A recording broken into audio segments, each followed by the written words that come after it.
So, welcome to Veganish Foodies. I'm India, I'm Lamont. and this is podcast part 2.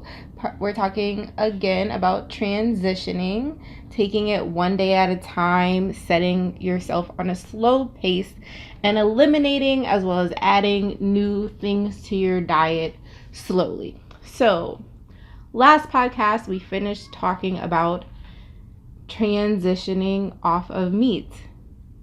What can you add to that? We were talking about how we winged ourselves off of pork, beef, and chicken slowly. It was really like a 3-year process. But what really jump started this lifestyle change for us was our 40-day fast.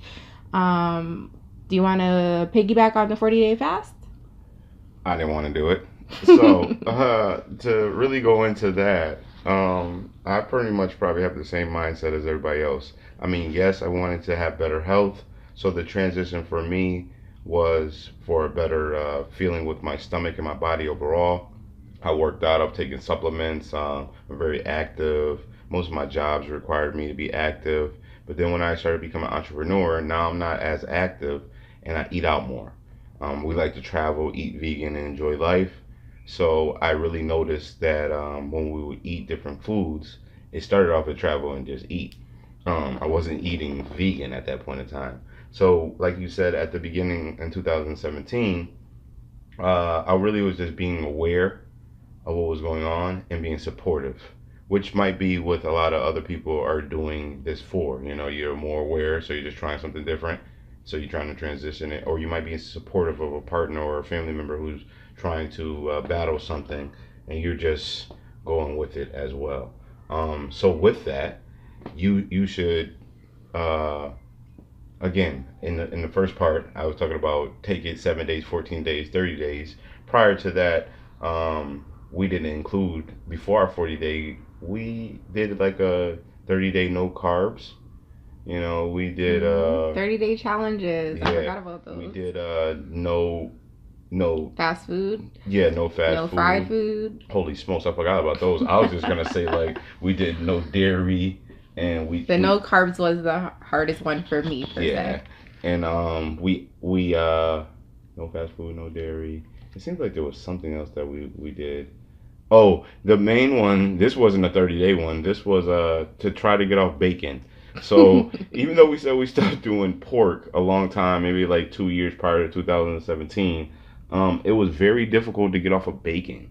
So our transition from bacon, again, remember I told you about the turkey burgers, we did turkey bacon, which is not as good as regular bacon. Obviously, it doesn't smell the same at all, but it's a good substitute, especially if you fry it nice and crispy or put it in the oven. That works. You get the same crisp, and that's kind of what you're looking for when you're eating items with bacon on it. And then your taste buds will start to transition the more you eat turkey bacon and not regular bacon. And I mean, obviously, when you eat out, you're not going to get that, so don't order bacon. You know, sorry to say, but that'll help. But that was ongoing. That wasn't 30 days. That might have been almost 10 months it took us to get off of bacon. Yeah, it was a while. But once we got off of that, I mean, it was a straight shot to just getting rid of chicken. And what helped with that was the 40-day fast. During the 40-day fast, even though I didn't want to do it, I had to be more open. And that's what really helped. I went more traditional, old school when I was younger, feeding a big family with less items. And I remember a lot eating noodles, having soup, eating beans and rice. Those type of items really helped out with the fast for me. How about you? Yes, I definitely like this because I brought up things that I forgot about. I forgot about those 30-day challenges. Those definitely helped me. In hindsight now, those helped me. I was already prepping for this 40-day fast and for this whole entire lifestyle change. So for anyone who's trying to start, start with 1-day challenges. 30 days might be too much for somebody. Start with a 1-day challenge. Like every day I'm not going to eat cheese. Cheese, people are addicted to cheese. It's almost like crack for most people. So you have to start weaning yourself off of things slowly but surely. But those 30-day fasts definitely jump started. When you were saying about not things tasting the same to you, that is a fact, like a fact o macto.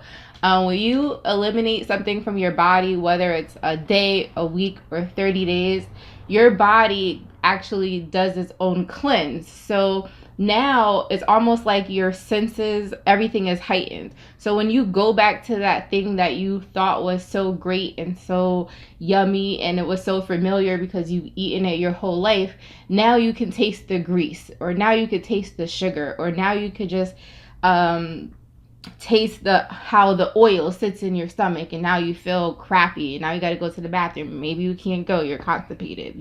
That was a big thing for me. Constipation, inflammation, and just overall pain. I had these body pains that doctors couldn't figure out what was going on with me. They couldn't pinpoint why I was having this increased inflammation in just rare body parts, my shoulder, my ankle, my foot, on just one side. It wasn't even both sides. And I couldn't go to the bathroom regularly.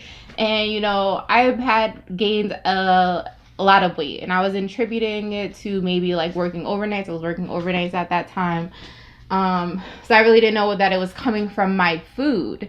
So once I started doing the 30-day challenges, I started to have a little bit of success. And you have to remember to celebrate the small wins, because a lot of people are just trying to be like, I want to lose 50 pounds. And then when you only lose 5 pounds or 10 pounds, people aren't satisfied because they're stuck on that big goal. So celebrate small wins. But the 40-day fast, the first 2 weeks was a struggle.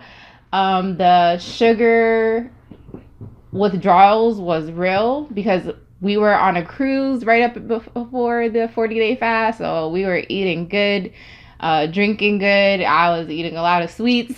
So the withdrawals, I wanted to give into the withdrawals so bad because I was having really bad headaches. It was leaving me down to like only eating once a day on top of my one smoothie. I was just going through it.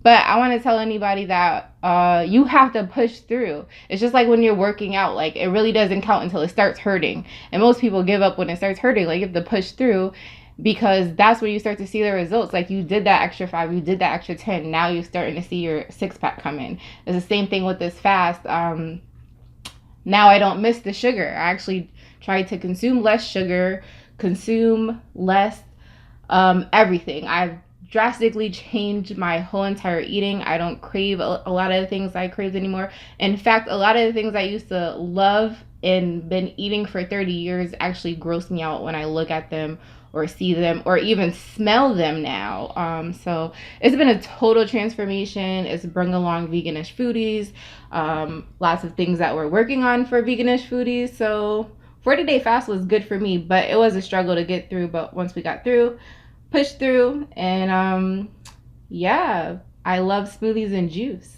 So hey, just to piggyback on that, that got us through. So I'm gonna tell you, you need smoothies in your life. If you don't have a good juice bar or a blender to do that kind of fast, or a juicer, yes, you're gonna need those definitely to get through, because that is key. You can do so much more with less, right?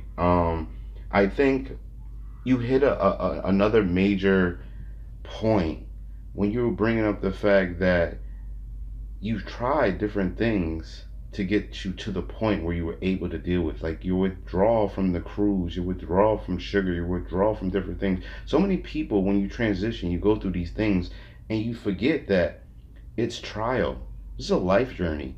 So, I mean, a little hint with us on that fast, we ate seafood. Mm-hmm. I mean, we didn't eat it in abundance, but we ate seafood. It definitely was a void that we could not avoid at that point in time. Like, but to each their own. I mean, I think I still lost over 5 to 10 pounds. You lost way more than that. I mean, overnight. I mean, you're talking now. You're looking at me now. I'm talking about 40 days.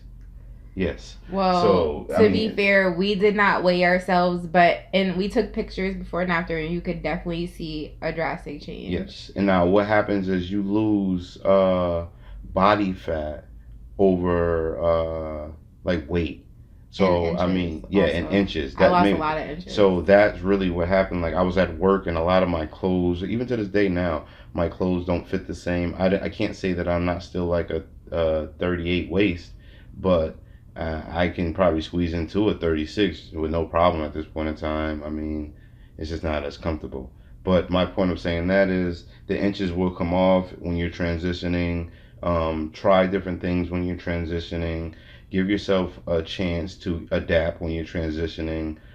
Understand that it's a long process. It's not something short when you're transitioning. It's a lifetime. It's a lifetime transition, right? Because we've been trained, unless you started at 1 or 2 or 4 or very young, then you have to unlearn and relearn. So have a good one, right? We're the veganist foodies. This is our second podcast, right? This was about transitioning, and we just hope that this helped you or somebody when in the transition, right? Make sure you check us out on Facebook, Veganist Foodies. We have a business page. We're actually on every social media platform under Veganist Mm-hmm. Foodies, one word put together. All right, so like and subscribe to this channel, and let us know how you thought about our first couple of podcasts. All right, we're gonna be on iTunes soon. All right, have a good one.